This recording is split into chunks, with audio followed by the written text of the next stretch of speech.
Hey, it's Terrence K. Williams here, and I am with my brother, King Randall, a great friend of mine, a great guy. King Randall, thank you for coming on the show, man. Man, I appreciate you for even having me. I appreciate it. Now, okay, one thing I want to know is this. Okay, now, King. Is King your first name? King's my first name. King is your first name. I got two parts of my first name. But Okay. Yeah, that's I only go by the first part because the rest of it is too long. It's too Okay, so I used to think that Randall was your first name. Everybody says and that. you just titled yourself as King. No, that's my name. I'm King like, why Randall. does this guy think why does he think he's a king? No, What is he King. the king of? I'm King Randall the first. I'm king of my house. And So king you're of the my king children. of the house. Yeah. King Randall. I mean, that's Yeah. a great name to have, King. Yeah, people do that all the time. Yeah. And it's funny as people make me pull out my license. That's not your real name. I'm like, yes, it is. Yeah. We're going to keep doing this every day. So Yeah. I'm used to it now. So, like, when you were growing up in school, were there any, jokes about your name being King? Nah, so growing up, I never went by King. I went by Lakeet. That's my second part of my first name. You went by what? Lakeet. That's my second part of my first name. Lakeet? Lakeet. That's my Lakeet? Lakeet. Yep. So, okay, spell it. Okay, how do you say your name, your whole name? All right, so my full first name is King Lakeet. It's King dashed and LA' capital KEIT. King Lakeet. Yes. King Lakeet Randall. Yes, that's my full first King name. Lakeet Randall. The first. Okay, the first. Gotta put some respect on baby King. Okay. Yeah. Okay. Oh, so you have a son. Yes, I have Okay, two sons. baby King. Yeah, we got King Randall II, and you have King William Randall. King William. Yes. Okay, King William. Okay. He is 2, and baby King is 4. Baby King turns 5 in January, and William turns 3 in May. Okay, 3 in May. Okay. Mm-hmm. So I want to talk about the X for Boys. Sure. I want everybody to know about this because you run a great organization, the X for Boys program. Mm-hmm. I know about it, but a lot of people don't know about it. Sure. I think everybody should know about the X for Boys. Yeah, so it's pretty self-explanatory from this sweatshirt I got on. It's Make Man Great Again. Make man great again. That's what I believe in. And, for me, when I started the organization working with young men in the city of Albany, how I grew up in a full family with my grandfather, uncles, my stepdad, a lot of men in the neighborhood, etc. Even though we weren't in the best area, we still had a great neighborhood just based off of the people that were there. Yeah. And so I grew up learning how to do a lot of things. Like I grew up learning how to paint cars and welding and fixing toilets and all that stuff. Like I did that stuff, just normally. It was fun, fixing cars or whatever. And, I get to adult life and I'm thinking just kids know how to do this stuff. And the kids don't know how to change the simple brakes or change the oil. I mean, that's the quickest things you could do, for yourself as a man, and not just knowing how to do them, but using them to make money or whatever like that. Like if you get into the skilled trades, somebody always needs a car painted. Somebody always needs to eat. Somebody always needs welding done. Somebody always needs these hands-on jobs. And no matter how many times you bring computers out of AI needs to be fixed. Somebody has to know how to fix computers and all that stuff. Like all these hands-on skills, kids should know how to do. So when I started working with children in Albany and then realizing they couldn't read and write, these kids are in different grades, 7th, 8th, all the way to 12th, and some of them can't read at all. And I'm just like, how are you guys being passed through school? And I was working with them out of my house at the time. Like I started this program in my home, in my dining room. Okay. And that's where I began at. So we began from eating hot and ready pizzas, to having a school now. And it's been such a journey from there to now. Right now, we're teaching kids how to work on cars, work on houses, and we do boarding. We board for free. So we're a free boarding school. We don't charge a dime for anything that we do. And we do that exclusively from donors and people, who, like the people who are watching that take care of us. And that's something that I love to tout because if it weren't for people who just see what we do and love what we do, our school wouldn't be successful at all. So we've been able to make so many different waves with our students because of that work. And then of course, we're about to unveil a new project where we're going to try and build capacity because now we want to affect as many children as we can. We've seen that the model works with the school. So now we're like, okay, we had 10 students. Now we want to get 100. Like now we know the model works. Now we need to expand and touch as many children as possible. That's what I think should happen. This show is sponsored by Noble Gold, the first sponsor to believe in me. Thank you, Noble Gold. Y'all, the US dollar is losing value every single day. It's called inflation. And the Biden administration isn't doing anything about it. They don't care. And from now and through the next election, they still won't care. The current government The Biden administration, these people can print as much money as they want. That means the value of your dollar and my dollar is in trouble, and so is your future. So make sure you protect the money you already have. People, please protect your money. Invest in noble gold. Invest in gold. Gold protects against rising inflation, recession, and will protect your retirement, which is really important. Noble Gold can help you invest in gold. Contact them now and you'll get a 24 karat gold standard coin for free. And I love free, okay? And but anyways, people, call Noble Gold now at 877-646-5347 and mention my name or click the link in the description. Noble Gold, the only gold company for you. So where did you come up with the name X? For like, why did you choose X? Like, yeah, so it's like a math equation. You have to solve for X. And for us, the X in that equation is learning how to be a man.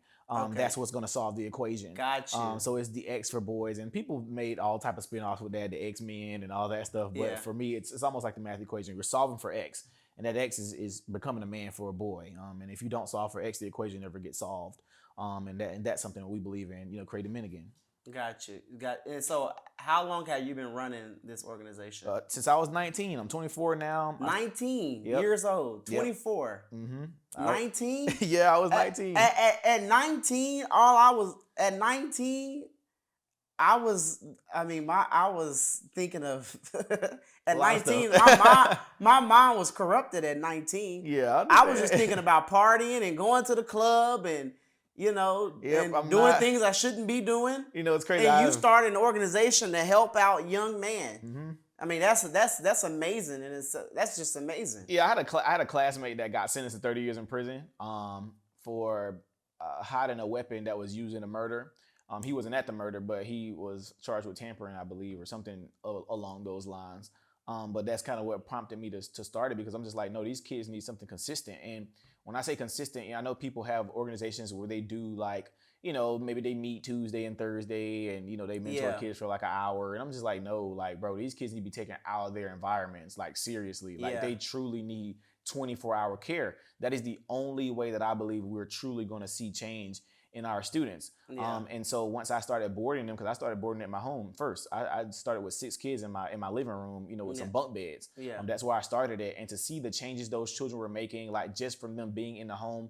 One of my kids who had an armed robbery charge, this kid was probably the best student I'd ever had in the program ever. You would never think he would do that. But when he gets sent back to his environment where he gets back into trouble. But when he was with me, school, grades are great. He's doing what he's supposed to be doing. He's out cutting grass, washing dishes. Like, he's doing the whole nine without people even asking him, yes, ma'am, no, ma'am.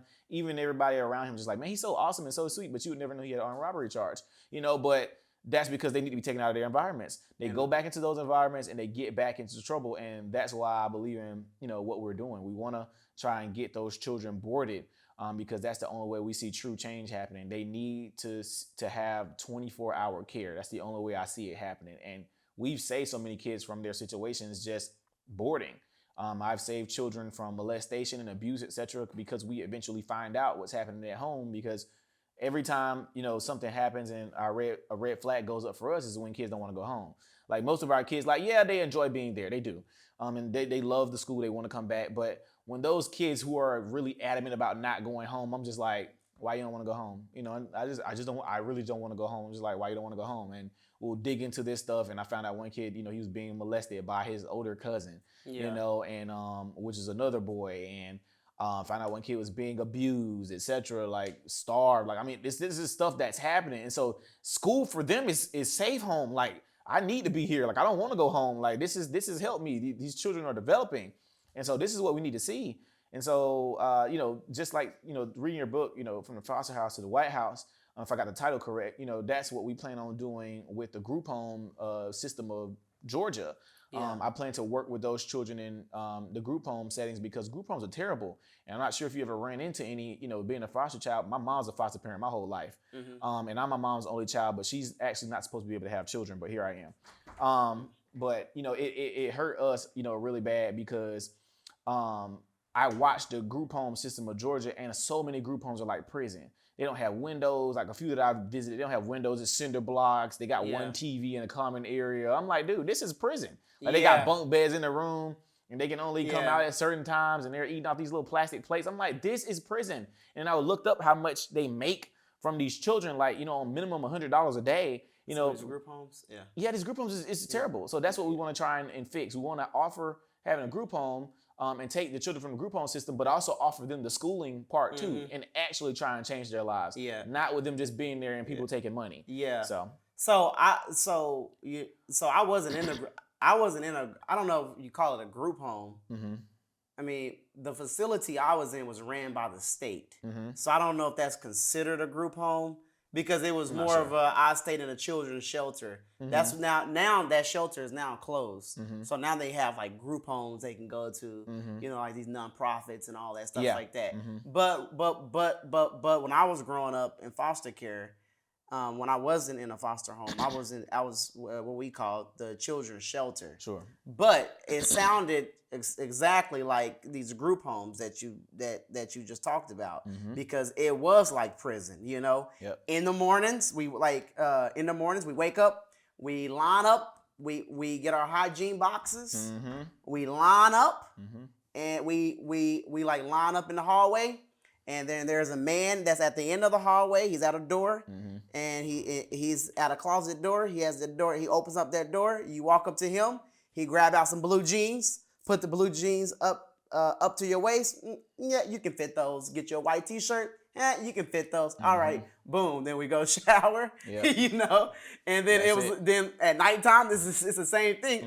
You can fit these pajamas. Okay, now go shower. So it was like prison almost. You know, no type of family setting at all, and that's what we want to create, because we also have. You go out. I'm sorry, but then we go outside.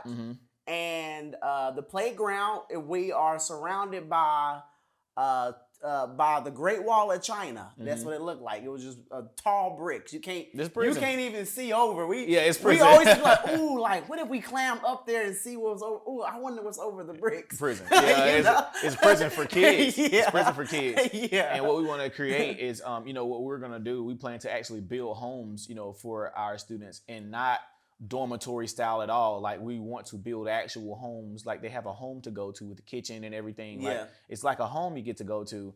And we have women staff with us, because they need a balance. Like, we're gonna have male staff around, but we also have women staff for the kids also, because they need that nurturing and somebody they may be able to really get into their feelings with and talk about what's happening, because that's important, especially regarding mental health, with young boys, and especially being told to bottle things up, etc. And nobody's saying anybody feels sorry for you or anything like that, but sometimes you do need to get it out, but then also be able to perform. And when you're able to perform is when you've got all that stuff off your chest. You already charged it to the game, and I'm like, okay, I got to go attack life now. I've got that stuff off of my chest, and having a nurturer around for that is important. A lot of them may not get that, and so they kind of bottle things up. But you have to release that stuff so you can as a man go out and perform. That we want to build a new style group home where we are, and take as many children as we can, because when they come to us, they would be receiving the utmost care, with us. And on top of that, the education would be stellar. And so when they leave us, they would have some skilled trades training. They will have, life training, family training, education, etc. So even if they, they get adopted or something, they have left us, with so much knowledge now, and they can go out and attack. They've got mental fortitude now. They understand things, and our doors are always open. My phone number is always open. Like, my kids have steady access to me at all times. Instagram, Facebook, whatever. They can reach out. They can call. I'm never too far away or too busy to take a text or take a call for my students. So I've had kids who went out to college. Like, some of those kids I was working with when I was 19, they were 17, 18. They didn't even know I was 19, but I was training them. And so these kids have gone to college, and they calling me back like, man, I appreciate the stuff you were saying and the stuff you try to teach me, etc. Like, I've got those calls again. And sometimes we don't understand that the work that I was doing previously, it may not have paid off immediately. Those kids may have been giving me a little trouble, etc. But these kids call back 2-3 years later like, man, like, I appreciate everything you was trying to tell me, and I appreciate all the stuff you showed me, because it's helped me, as I'm an adult now. And my door is always open. Come back and help. Come back and ask for advice, etc. That's what I'm here for. So I just wanted to be a family for them, not just an institution, but you came to a home. This is family now, and that's what we want to create, the Extra Boys. Now, do you have foster kids too that come to your? Not at this moment. Yeah. That's the new project we're trying to drop now, Yeah. where we start being able to take kids from the foster or care system, because the kids in the foster care system, I've interacted with them growing up because my mom was a foster parent, and so these kids' stories and things that they went through in foster homes and group homes is horror. Yeah, I would rather take as many as I can and get them out of those environments where they could be at a place where they want to be, where they enjoy, and are getting what they need. Yeah, that's what I want to see. Yeah, I had I do like talking to foster kids because and try to encourage them. Right. But I'm not gonna lie though, it is very tough. It is it can be it can be just mentally draining because hearing those stories, like I listen to some of these kids, I'm like, well, I mean, I don't even I'm like, wow, like I thought I had it rough, but you know, I was in Arizona. I went to Arizona. It was me and David Harris. I invited David Harris. Love David. Yeah, I love David. Shout out to David. Yeah, David Harris, yeah. We were in Arizona. I believe the group home was somewhere. I forgot what location there, but it was in the Phoenix area, Phoenix, Scottsdale area, whatever. But we went to this group home, and I was talking to these foster kids. They're all foster kids from the ages. They were all from the ages like 8 to like 17. And it was probably about 40 of those kids that were able to come down and talk to me. That would come down and talk. Now the kids, I was talking to them and I let them, ask me questions. And of course, kids, they started joking first. Sure. And asking me questions. I'm like, hey, okay, question. How tall are you? I'm like, taller than you. Look, sure. That's funny. Yeah, I know kids. Yeah. Yeah. Quick question. Oh, are you a midget? I'm like, oh. So I'm joking with the kids, right? Yeah. They gonna start off like that. Yeah, I'm joking with the kids. Even when you come see my students, they're gonna hold it. I'm like, listen, I said, but I was the tallest one in kindergarten, and I'm still am. I'm joking with them. But then when I got into my story and started telling them about things like that, like that I went through, when I started talking about being going through physical and mental abuse and like all this other stuff, and then the kids, I was surprised. They started opening up to me, because they felt like they can relate, and I was their same height too, so they're like, okay, he's short like us, right? He looked just like us.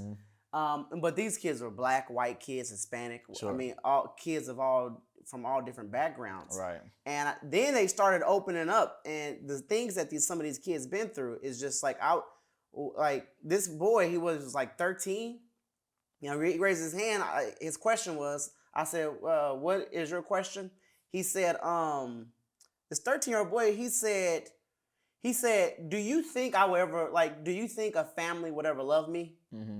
I mean, that hit me. I'm like, that's crazy that a 13-year-old, I was once there before, but, it had been a while though, but I'm thinking like, wow, like 13 years old, and that's your question? Another kid said that, he said, I don't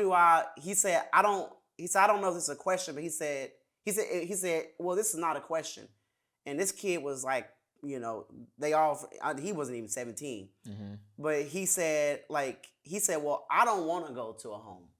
He said, because my mom and dad, they molested me. And then he said my foster parents molested me too. So he said, I don't trust people.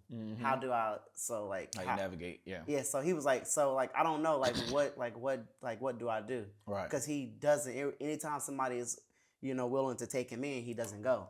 So but it just, I went home thinking like, oh my, these kids, they got it rough. I'm like, oh, I can't do this. I cannot.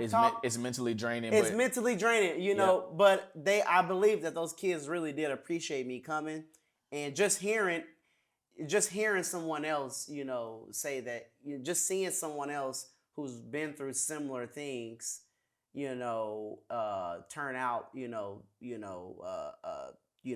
turn out to be successful and learn how to navigate through all of that. So, Right. they needed to see that. But I think, yeah, it takes a lot of courage to like step up and really work with these kids and like talk to them. And it is mentally mentally draining, yeah, but you just got to be prepared for what you might hear. And sometimes I'd be like, okay, I've heard the worst story, and then here's the even more worst story. I'm just like, Jesus Christ, like, but that's what happens, and you just got to be prepared for it, and you got to be willing to help them get out of there. Because sometimes you're like, man, like, what do I do with a kid who's been molested? Like, how do I get him out of there? Because just counseling just doesn't help, etc. So now you have to give them a sense of purpose and a sense of wanting to be here. It gives them low self-esteem, because you got to think about what people say to them when they're molesting them, because their whole idea is to get them not to tell nobody. So now you're verbally abusing them too, like, yeah, you ain't nothing and blah blah blah. You better be glad, I want you. Or threatening you to say, if you say something, this is gonna happen. Yeah, or I'm gonna hurt this person. I've heard the story. They like, oh, he told me I wasn't nothing and I was nobody, and nobody ain't never want to listen to me, and I'm crazy. Like, this is what they do. It's psychological, with the kids. So it's like trying to get them a sense of purpose and understanding, you have a reason to be here, and it's not for that. And somebody does love you, and that's what we, are trying to do. I'm tired of seeing what's happening to these group homes. I'm tired of seeing the fake work. I'm tired of seeing the once a week or speaking at a school. I'm like, no, they need real change, and that's only going to happen if you do some 24/7 work with children in our neighborhoods right now. Right.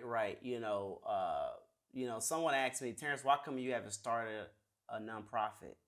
And my reason is because I felt like at this time, like, if I started a nonprofit, that I wouldn't be able to put my all into it, and I would be neglecting the people that I signed up to help. Yep, and that's what you want to do. You want to actually help. I don't want to be one of those people who started a nonprofit and every day they're talking about these missions, and we're doing this and we're doing that, but you're really not doing anything. Yep. I know it's a lot of work to run a nonprofit. It's a lot of it is a lot of work. So a lot of hands, a lot of people you have to trust. Yeah, because there's a big like network of things you got to do. In a nonprofit, it's not like a for-profit business. You got to have a board and have these people and these people and these people and these people. It's a lot. Yeah, especially if you're trying to be a nonprofit that's taken serious. Anyway. Exactly. You have to have all that stuff in order, and it takes a lot of work. It does. Like for this new project we've been working on, I've been up all night, on sometimes on calls at 12 o'clock in the morning, because these guys may be in LA or whatever. Like, it's just all day, all night. They have to go back to the school the next day with the kids, and in my office answering emails, etc.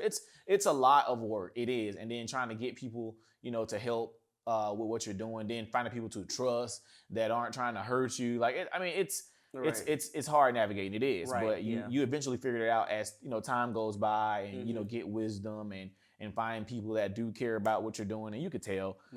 Eventually, you'll get those discerning eyes and discerning ears to determine who's good for you or not. But it's you don't just want to just up and do that, because people do it all the time, and I hate it, because you just do it and it sounds good and nothing's actually happening. And I hate when people take advantage of donors and stuff who are really want to see stuff happen, because it sounds good, they're just like, oh yeah, here you go, just take it. They want to give them something good, but they think it's good. I'm like, no, you have to give to people who do work. Yeah. And that's why I'm big on showing what we do all the time. Like, not just, oh, we're helping kids. No, if you go to any of my social media accounts, pages, all you see is work. Like, we're actually doing stuff all the time, versus saying, oh, or on this commercial, if you give $11 a day to this, said nonprofit, this is going to help, blah, blah, blah, but you ain't seen the first video, you ain't got the first email, you ain't seen the first child, you haven't seen anything, you haven't seen any missions, you haven't seen anything, you just heard about it. I haven't seen any of the work that you guys are talking about. Exactly. And I believe in showing everything we do, from every oil change to every time we go to the store and buying suits with the kids. Like, all that stuff needs to be shown all the time, so people are more comfortable. Yep. Yeah, I'm really interested in this foster care program that you're going to be working on. Yep. So I'm pretty sure you're going to be dealing with kids that are aging out, most definitely. And what I think is really, the foster care thing is, people have to be careful who they hire for these nonprofits, to work with these kids. Because these kids are already they already been through a lot. They can't, I know, they just can't afford to be around people who are not good people, you know? Yep. Like, you know, because if you're going to start a nonprofit and help foster kids, you can't put them around people who are bad people. Exactly. Because then now they're not going to have faith at all in At anybody. all. Yep. Now it's going to be like, nope, I don't care. Nope, I don't want to get help from nobody. Nope. Nobody's really out to help me. They're just out to, you know. So yeah, that's something. And one thing I want to bring up too is when we're talking about the foster care thing, the kids that's aging out, which I saw a video. I saw a video on Instagram from this foster care organization out in Tennessee. I don't know the name. I forgot the name, but I do follow it. It was this black kid. He's 17. He's about to age out. And he's about to turn 18. He's about to go to college, but he still wants to be adopted, even though he's going to be turning 18. I understand that. So that puts something else. I'm thinking to myself, wow, you know, like people can still adopt. You can still adopt someone even though they're 18. Yeah, my mom was. And, she was adopted at like 20 something. And the reason why he said I want to be adopted because I still want a family. He said I know I'm going off to college, but he was like, but I want people to come to my games, or when it's Thanksgiving, I want somewhere to go for Thanksgiving. I want somewhere to go for Christmas. So, you know, some people may not want to adopt because they're like, oh, I don't want to raise kids anymore. But there are some kids, you can still adopt a child. You can still adopt someone even if they're 18. And they may not want anything financially from you. They just want a family. They just want somewhere to go for Christmas, somewhere to go for Thanksgiving, you know? And I didn't even think about that. So I think that's something that, you know, that should be talked about more and encouraged more, because a lot of these teenagers, they get thrown under the bus when it comes to adoption. Yep. The first thing they do is, I don't want any teenagers. I don't want any. I know the list. I know the list they go down. They're like, I don't want any teenagers. I don't want any boys. I don't want I know exactly what they're going to be time. trouble. Yep. I was adopted in my teenage years. You know, yes, kids. Yes, the child's gonna give you problems. Your own kids give you problems. Yep. Your own the same problems your biological child will give you will probably be the same problems they would give you. Yep. I mean, kids are just gonna be kids, okay? They're gonna have attitudes. They're gonna go through stages. You gotta be a parent. Yeah, you gotta be a parent, you know? So I just think that is phenomenal. So I would, you know, I think a lot of people should get behind this, you know? Yeah, and we'll get you involved too. Yeah, because, you know, I've seen what you've done with the X for boys. I've met some of your boys at Angie's house. At Angela Statton's house. And I mean, this dude is doing a great job with these boys. And to be honest with you, I'm embarrassed to say, and I'm not embarrassed to say this, I've never changed a tire. Well, we'll get. And I don't know how to change a tire. When we post this, we gonna get Terrence out to change the tire. That's what we gonna do. I'm gonna let you teach me how to change a tire. Yeah, that's what we gonna do. I do not know how to change a tire. That'll be a whole video right there. I don't. Seriously. I'll do that, and we'll teach you how to change brakes. You know, two of the simplest jobs you can do. Yeah, there's a lot of I do not know how to do that. And you work with the boys on reading and stuff like that. Yeah, too, they can't read or write because in schools right now they're not reading or writing. Yeah. And what they're reading is nonsense for the most part, and they're not writing at all. They get them all these laptops and computers and stuff. So then on top of that, people don't realize what they're doing to their child, like when they allow them to text them, you know, in text format. So we have a rule for like our group chat and stuff with my students whenever they have their phones or whatever. You cannot text me in text format. You have to text me in complete sentences with punctuation, etc., and I will correct them. The reason I do that is because they'll start writing like they text. They start writing LOL. They'll write acronyms, etc. I'm like, no, you cannot write that on a paper. This is text message stuff or social media stuff. You cannot say LOL that. You cannot put that in a essay. That makes no sense. So everything they do now, they write out. They have to type out everything, punctuation marks, capitalized words, and it'll translate to, just in person. So when they're writing something. And parents don't realize it. And if you're watching, just try that one thing. Like, don't let them text you in text format. Text in complete sentences. Don't stop being lazy. And text in complete sentences. Text in complete sentences. Use comments. It's gonna take you an extra 2 seconds, and do it. And it'll help, with the kids. It's just something. Or turn the subtitles on when you're watching TV. Because now they're actively reading while they're watching TV. It's little small stuff that you could do to help, with your child's reading levels. And also, of course, being a parent. Right. So. So man, you really doing. I'm really impressed because you're doing great stuff. I appreciate it, man. And I think people should support you and support what you do, because people are not support you, support what you're doing, because because they're not really supporting you, they're supporting these boys. Correct. These boys, they're these the kids investment. who need it. Yes, they are the investment. It's Yep. not. This organization, X for Boys, is not about King Randall. It is about those. It is about those in need. Yep. It's about those boys who need help, who need guidance. Who need family, or even a big brother, a big sister. Yep. I'm pretty sure that you encourage that, right? I mean, Correct.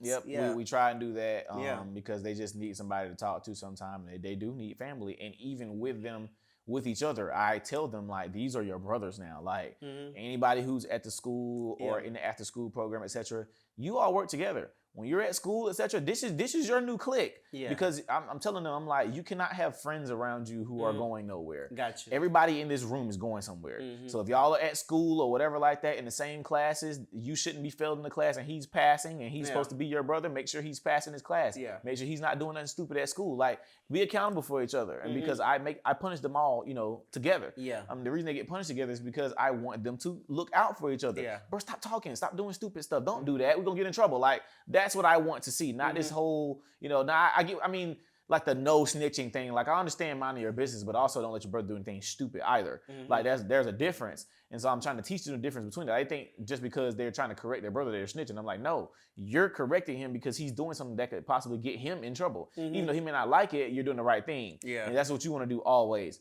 The right thing. Right. I always tell the kids, they always laugh about this quote I always give. I'm like, if we're in the car and I got weed, we all got weed. If it's 5 of us in the car, all of us in the car got weed now. Yeah. Like, even if it's just one person. So we be accountable for each other. And that's why I punish them together all the time. We want to create a brotherhood for those kids. So when they get older, they got brothers that they've grown up in the same school, doing the same things, learn the same things, and they have a family now. Right. And so even for kids who are aging out, I plan to create like some type of fraternity almost for our boys that come out of our school, because I'm just like, no, you still need a network when you leave here. So when one of my kids who went to college, and I got a kid who's, in 7th grade, but when he graduates, he's gonna need a network when he goes. I've created a successful man out there, and he's somewhere doing whatever. Okay, well, you got a brother who went to, our school, and he's like maybe 29 now, but he can help you do what you need to do, because we're all linked like that. So that's what I want to happen. Just like fraternities do, I want to have our own network of boys, that we raised in our program who all know the same things, who've been taught the same things, and who are navigating life in the same way, because that's what you need. You need brothers around you, who can help you, and not just around you just talking trash or drinking or whatever like that. They need true friendship and true brotherhood. And true friendship is holding each other accountable. Yep. I truly believe in that. I have people tell me, "Don't be worried about me." I say, "No, I'm worried about you." Yep. No, I'm going to worry about you. Absolutely. Yep. I cut you off if I can't chastise you as a friend. Like, just in all honesty, I don't want to be friends with you. Like, for example, I have a friend of mine. He's an awesome brother, but he's like 500, 600 pounds. And I told him before, and just straight up, I'm like, bro, nobody can take you serious because of how big you are. You are 5'3" and you are gigantic. And I'm just like, bro, like, if we're not going to go work out, if we're not going to go try and do this thing, I cannot be friends with you because you don't have enough discipline enough just to do that simple thing, like go walking every day or something and stop eating food. Like, I don't know what's going on mentally there, but if I'm going to be your friend, I'm going to need you to listen to me, and I want to help you with it. I ain't saying go lose weight and I'm not willing to help you. I'm willing to go work out with you. I'm willing to go walk with you, but you got to be willing to get up in the morning and go work out, because I got stuff to do during the day. But if I'm willing to take out of my day to help you as a friend, then that's what we should be doing. But if you don't want to do that, if you don't want to listen to me say stop drinking, if you don't want to listen to me say stop, hanging out with this person or that person or going this place, etc., then there's no need for us to continue talking. Right. I have to be able to keep you accountable, and you should be able to tell me what I'm doing wrong. Nah, bro, you shouldn't be doing that type deal. And I should be able to listen. That's friendship and brotherhood to me. That is friendship. Telling your friend, listen, you 500 pounds, bro. Yeah. We're not going to the bar. No. We're going to the smoothie shop. No, the smoothie shop. Like, just being honest. We're going to the smoothie shop. That's what I believe in. That's what I believe in. Yeah, exactly. Mm-hmm. Okay, so you got this school. Now, there's someone else who has a school also. It's this guy named LeBron James. Now I know I hear you're a big fan of LeBron James. I love LeBron. I do. You're a big fan, but I saw an article. LeBron James' school is failing, and I mean, they tell us about the LeBron because you know more about it. Yeah. Because y'all are in the same. Y'all. Well, I just know what's going on in that arena. Yeah. Yeah. So, for one, people get misconstrued a lot, with the particular school because people think that it's exclusively LeBron James' school. So that school is a part of the public school system. It's not like LeBron's own private school or nothing like that. He gave them the rights to use the I Promise thing, and he promotes the school, etc. So LeBron effectively has nothing else to do with the school aside from maybe some funding here and there or whatever like that. But he effectively has nothing to do with the school. It's the public school system that actually owns the school, who handles the teaching, etc., etc. For those children to not be passing school, after like 3 years or so, that is insane. And you as the face, I love LeBron to death, but you as the face, I think something should be said. I think you should be having conversations with them. I think you should have publicly said something about it, not throwing them under the bus, but we're actually trying to figure out what's going on at our school for the reason that none of the kids passed this specific test. Right. Like I think that's something that should have been said. I think I would have said something about it if it was my school or people thought it was my school, because that's what people think. The going theme is that it's LeBron's school. It's LeBron James' school. It's LeBron James, even though it is the public school system school, because you've attached your face to it so hard, it's synonymous with you. So now people are like, LeBron James, it's your fault that these children aren't being able to pass their math test. And I'm just like, well, he's not even there. I said, he's not even teaching there. It's the fault of that school system, the teachers that may not be teaching, or the lack of discipline that may be there, etc. I don't know what's going on at the school, but they're not passing. It's a problem. It's a problem. But let's talk about accountability. Absolutely. LeBron James, let's call it what it is. It's accountability. I don't care if the public school is behind it.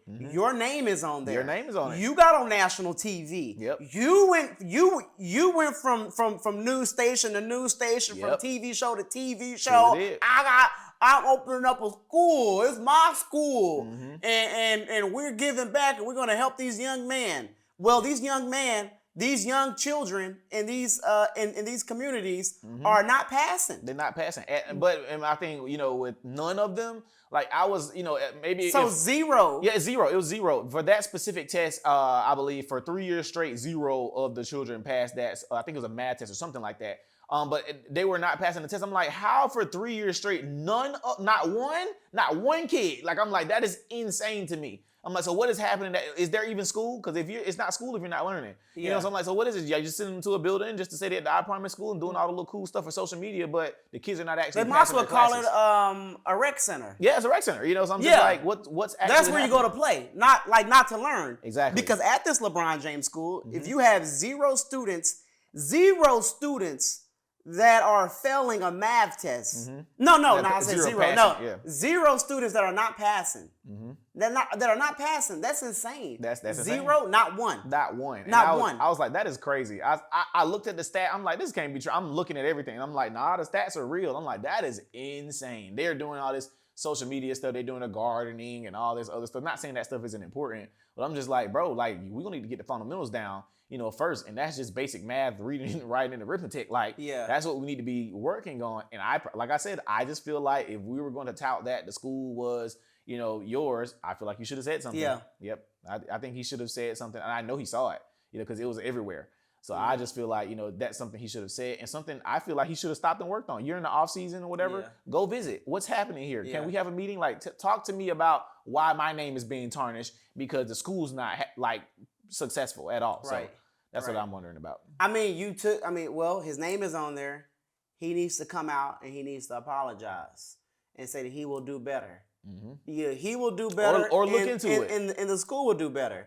Because you can't go from TV station to TV station talking about it's your school. Right. And this is what I'm doing I'm going to help I'm helping these kids. Yep. Well, since you said then you need to come out and say I have failed these kids. Correct. Because you came out and said, I am helping them. Now they are all failing. So you should come out and say, I have failed these kids. And we gonna do something about it. And I am going to do something about it. Yep. You're gonna do something because your name is on there. Because now I believe I'm like, well, you should take $2-3 million and pay 100 tutors to come in. Like I'm like, this is what needs to happen. I'm like, you have to clean that up. But because it's him and because mainstream media is on his side, then it's like he really doesn't have anything to say about it. He doesn't have to say anything because everybody's gonna act like they don't care because it's LeBron. He could pay millions so they can hire he can give them millions to hire some of the best teachers in America. Yep, to get those kids together. Yep. Seriously, to get those kids together. Yep. That's now. What are your kids like? How are they doing in school? Yeah, my kids are doing phenomenal in school, especially with our after school and in school. We have an 86% reading comprehension rate. These kids have come to us not being able to read and write, period. Yeah. And they're reading and writing at least on grade level now. And people don't even realize how long it takes to get a kid back to level. Like I thought it was gonna be simple. Like we can, sit down with them, give them a couple tutoring hours or whatever like that, and they be back up to speed. These kids taking a minute to like get it down, like just the writing. You're talking about I've had kids who are in 11th grade writing like they're in pre-K. Like, I mean, it's insane. But these kids are developing. It takes time. It takes consistency. People don't realize that it's not an overnight fixing. These kids, it took them 16 years to get the way they are. It took 15. That's a long time for you to be that way. So it takes us time to get them together, and the way you do that is building routines. And I have this quote that I, put together, and I love saying it. Routines build habits, habits build character, and character makes the man. What routines and habits you have is who you are. That's who you are. That's your character. No matter how you try and dress it up, how you try and fix it up, or how you try to act, what you do every day, your habits you have, and the routines you do every day is who you are. That is who you are. So if we make them do different things every day, such as sitting the right way, reading, writing, working out, etc. If this becomes a part of your daily routine, if it becomes a habit of yours now, like speaking loud, saying the proper greeting of the day, saying your name loud, etc., this becomes a part of your character now. Now this is who you are. My time in the Marines, I spent 90 days, I think it's 3 months in the Marines at boot camp. The things that they made us do every day on a daily basis, there are things that I did there for those 3 months, 6 years ago that I could never stop doing. I cannot. There's certain ways I sit, certain ways I eat my food, etc., because they put it in my routine. Yeah. And now it's a part of me now. I can't take it away. I can't. Unless I truly do another 90 days where I sit and do this one thing opposite to make it a part of my habits again. So like even for people who don't like working out, you have to force yourself to do it until it becomes a habit. Like to the point where your body automatically goes to the gym. Hey, I gotta go work out. That's a part of your routine now. Or reading, or praying, or writing, or etc. That's what we do for the kids. We build routines with them because kids don't like to shower. Kids don't do hygiene. They don't want to brush their teeth, etc. So we just make it all their habits now. So once it's a habit, you just do it on autopilot. And that's what a habit becomes. And then a habit becomes a character. Got you. Now, your kids, now, I met a lot of your, I don't know if I met all of your boys. You didn't meet all of them, no. Okay. You met a few. Mm-hmm. Okay. Now, I'm pretty sure that they listen to rap music, right? Mm-hmm. Sure, yeah. Do you stop them from using a lot of, now, the ones that I've met, most of them were black children. Mm-hmm. And I know, the N-word is pretty popular. Mm-hmm. Now, how do you go about that? Yeah, do you like stop them from using it or tell them, because that could become a habit too, Oh yeah, it is a habit. It is a habit. Yeah. You grew up using it, etc. Yeah. So my thing with that is time and place. Yeah. Sometimes we try and just don't ever say it, etc. Look, I understand. Our neighborhoods, where we're from, our families, etc. Some of those kids, you're never gonna get away from it. So now I'm teaching time and place. Yeah. You say it on your own time where you at, but while you're here, and while you're around me, and while you're around somebody important, etc., you turn it off. If you go home and y'all do that at the crib and everybody cool with it, do it at home. But when you come here, your routine and your habit changes and your character changes. You turn it off and you make that happen here. We're not calling each other that here. We're not calling each other that in public or whatever. We'll do it at home. That's you at home, whatever. Whatever you do at the house is your business. Okay. Or whatever. But here is what we're going to do. Got you. And that's we're not saying it here. Yeah. So. I mean, they were well-mannered. Their pants were pulled up. Mm-hmm. So I'm assuming you don't allow any of that sagging. Nah, I run a tight ship.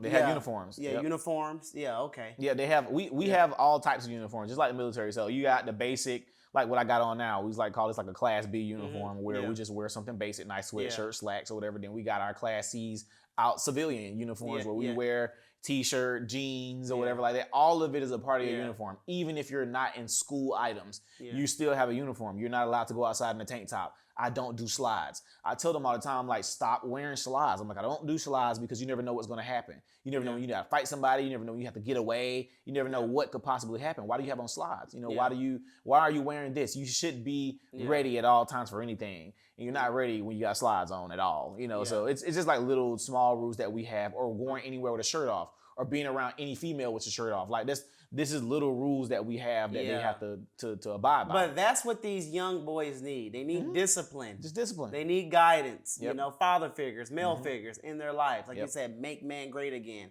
Now, you said you're not from New York. No. This is Georgia, Albany, Georgia. Because there is an Albany, New York. Yes. You know? So I know people would ask, is it Georgia or is it New York? Yeah, so we got different pronunciations. So I'm from South Georgia. We got a very bad Southern drawl. Yeah. People in New York say Albany. Yeah. So we have Albany, New York. Yeah. But we have Albany, Georgia. Yeah, that's Albany, how we say it. Yeah, it's Albany. Like that's how we do it. So that's how we distinguish from who's from where. If I know you're not from around, we say Albany. Like, oh, you're not from around here. Yeah. But I'm from Albany. Like, I'm from South Georgia, and you got Albany, New York, which is the capital, I believe, of New York. But yeah, that's how we distinguish. But I'm from South Georgia. We're about 2.5 hours away from Atlanta, and maybe about an hour from the Florida-Georgia line. Yeah. Now, one thing I want to know, you know, before I wrap this stuff, like, so, you know, you have helped these boys, like you're helping so many people. You're doing great things, and you talk about all the hardships that these boys have been through. Mm-hmm. Like, how was it for you growing up? Like, what are some like hardships that you faced? You know, I was molested as a kid. You know, when I was like 4, by a woman, but you know, as my life went on, I don't have like, aside from that, you know, I know most successful people have like these hard stories people talk about all the time. I don't have one of those. You know, I grew up in a great family, great mom, great grandma, great support system, played football. I mean, I had good grades. My mom, we weren't poor or anything. I mean, we weren't rich either, but we weren't poor either. Yeah. You know, my dad worked a job. He paid all the bills. Yeah. You know, we grew food outside. I built everything outside. Yeah. We had animals, dogs. We grew out everything we wanted to eat. Okay. Like, I don't have, like, I had a great family and upbringing. And so with me having that great upbringing, I'm able to appreciate what I had and really, truly, effectively give these kids what they're looking for, because that's what I had. Gotcha. So it's like, I'm not starting an organization and trying to give them what I didn't have. I'm giving them what I did have. Yeah. I have experience with full family and having had a few things happen. You know, I'm being a regular kid, but I wasn't terrible. I wasn't out robbing nobody or nothing like that. Like, I did little stupid stuff like not wash the dishes or whatever like that, normal teenage stuff. Yeah. But I don't have a hard story. Like, my mom was awesome. My stepdad was amazing. My granddad, my uncles, like it was that. Yeah, it was that for me. Good. So I'm giving these children what they're missing. On top of that, that's how it should be. And my family is super active with the school. My students call my grandma. Yeah. They call my mom, because my mom cooks for them. My grandma cooks for them. Like, it's a family ordeal. We all are in it. And they're giving those kids, you know, a listening ear and somebody to talk to. My grandmother used to be a psychologist, so she's talked to the kids, you know, in depth about some of the things that they've been through and all those things. So it's a big family thing. Like, I love how I grew up. I mean, only hardships I've ever had is maybe as an adult, you know, and navigating, you know, through life, you know, having divorced and having kids or whatever. Like, it's been a lot. I've lived a lot of life to be 24, I'll say. So. Yeah, that's amazing. So what all ages do you accept? And, you know, but you accept boys of all races, right? Yeah, all boys. Yeah, all boys. But what is the age? 11 to 17. 11 to 17. We accept boys 11 to 17 in the after school program. The school only accepts incoming 6th graders. Okay, gotcha. The reason we only accept incoming 6th graders is because we want to build them all the way until they're you know, in 12th grade. Gotcha. Not saying that we're neglecting any of the older children. We just have them in after school program. Gotcha. And they actively, you know, work with us also. But for those children we're trying to truly like dig into,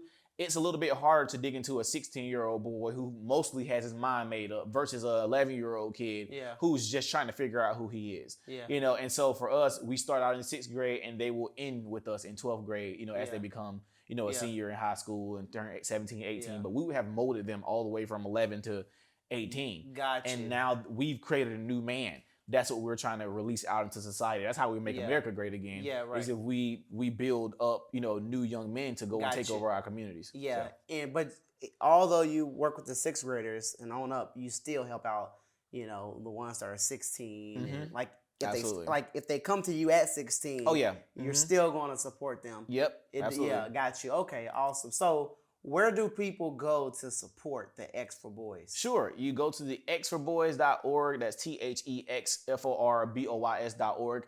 Our website has everything there that you would like to see, from all the videos of us working with the children, from our giveaways that we've done for the community, from free breakfast, giving away bicycles, working with the students, firearms training, welding, whatever, building fences, you name it. It's all on the website. And you can follow me on all social media at New Emerging King or the X for Boys. Got you. Okay. And I do want to mention, that his school was raided by a bunch of criminals. Yes. Mm-hmm. And they tore his school up after all the hard work that he has put in to help these young boys. So he really does need everyone's support. Not him. These children need your support. Absolutely. But brother, man, thank you for coming on. I appreciate it. I appreciate you. Thank you, man. Yeah.